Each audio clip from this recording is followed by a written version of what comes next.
இடத்துல ஹீரோயின் அவளோட சித்தி நாய் கட்டி வச்சிருக்க இடத்துல கட்டி வச்சிருக்கா. நாய் கொடுக்குற ஃபுட்டை தான் அவளுக்கும் கொடுக்குறாங்க. இப்ப இவள ஒரு பணக்காரனுக்கு வித்துலான்னு முடிவு பண்றாங்க. இப்ப அவளோட சித்தி பொண்ணு அவளோட ஹோட்டல் ரூம் கூட்டு போயிட்டு ரெட் கலர் ட்ரெஸ் கொடுத்து போட்டுவான்னு சொல்லி அனுப்பி வைக்கிறா. இவ்வளவு சந்தோஷமா போட்டு வெளில வரா. பார்த்தா யாருமே இல்ல, அந்த பணக்காரன் தான் நிக்கிறான். இப்ப இவகிட்ட தப்பா நடந்துக்க பாக்குறான். உடனே அங்க இருந்து தப்பிச்சு வெளியே ஓடி வரா. அதே நேரத்துல ஹீரோவும் பயங்கரமா குடிச்சிட்டு வந்துட்டு இருப்பாரு. இந்த சித்தி பொண்ணு ஆல்ரெடி இவளுக்கு ஏதோ ஒரு மெடிசன் கொடுத்திருப்பா. ஹீரோ ஹீரோயினும் சுயநினைவு இல்லாதால அவங்க ரெண்டு பேருமே நைட்டு ஒன்னா ஸ்பெண்ட் பண்றாங்க. இப்ப அடுத்த நாள் ஹீரோயின் எந்திரிச்சோடனே ஹீரோவை தப்பா புரிஞ்சுக்கிட்டு அங்க இருந்து ஓடி போயிடுறா. ஹீரோயின் போட்டுதான் அவளோட டாலரை ஹீரோ அங்க பாக்குறாரு. இப்ப ஹஸ்பண்ட் கிட்டயும் இது வரைக்கும் நான் எந்த பொண்ணையுமே தொட்டதில்ல, கண்டிப்பா நான் இந்த பொண்ணை பார்த்தே ஆகணும், கண்டிப்பா நான் பண்ண தப்புக்கு இந்த பொண்ணு கிட்ட சாரி கேட்கணும், நான் இவளை கல்யாணம் பண்ணிக்கணும், முதல்ல இவளை சர்ச் பண்ணுங்கன்னு சொல்லி அனுப்பி விடுறாரு. அதே நேரத்தில் ஹீரோயினை காட்டுறாங்க. அவளோட அப்பா சித்தி எல்லாம் புடிச்சு பயங்கரமா திட்டுறாங்க, அடிக்கவே செய்யறாங்க. ஒரு டார்க்கான ரூம்லயும் அவளை அடைச்சு வச்சிடறாங்க. அதே நேரத்தில் ஹீரோ டிவில அந்த பென்டென்ட் பத்தி அட்வர்டைஸ்மெண்ட் கொடுத்திருப்பாரு. யாரும் அதோட ஓனர்னு கேட்டிருப்பாரு. ஒன்னே அந்த சித்தி ஒரு ஐடியா பண்றா, நம்ம பொண்ணு இந்த பென்டென்டோட ஓனர்னு அமுச்சு வச்சிடலாம், இவளுக்கு எதுக்கு இந்த மாதிரி ஒரு வாழ்க்கை,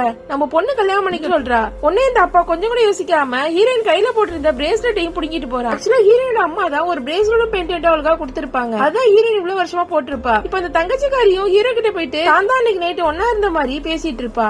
ஹீரோவுக்கும் டவுட்டா இருக்கு. சரி நீ போன கண்டிப்பா 1 மந்த் கல்யாணம் பண்ணிக்கிறேன்னு சொல்லி அனுப்பி வைக்கிறாரு.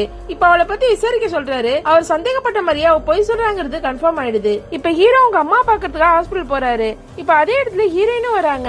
ஹீரோவை இடிச்சிடுறாங்க. இடிச்சிட்டு ஹீரோ பார்த்து பயந்து அங்கிருந்து ரெஸ்ட் ரூம்குள்ள போய் ஒளிஞ்சுக்கிறாங்க. ஹீரோ ஹீரோயினை தேடி வராரு. பார்த்தா அந்த சித்தியும் சித்தி பொண்ணும் ஹீரோயினை போட்டு அடிச்சு வச்சிருப்பாங்க. உடனே பாடி கார்ட்ஸ் கூப்பிட்டு அந்த சித்தியும் அந்த தங்கச்சியையும் அவங்க நினைச்சே பார்க்க முடியாத அளவுக்கு தண்டனை கொடுக்க சொல்றாரு. இப்ப ஹீரோயினை கொண்டு போய் ஹாஸ்பிடல்ல சேர்க்கிறாரு. ஹீரோவோட அம்மாவுக்கு அவளை ரொம்ப பிடிச்சிருக்கு. தன்னோட சொந்த பொண்ணு மாதிரி பார்க்க ஆரம்பிக்கிறாங்க. இப்ப சாப்பிட உட்கார ஹீரோயின் டேபிள்ல இருக்க சேர்ல உட்காராம கீழே போய் உட்காந்து சாப்பிட போறா.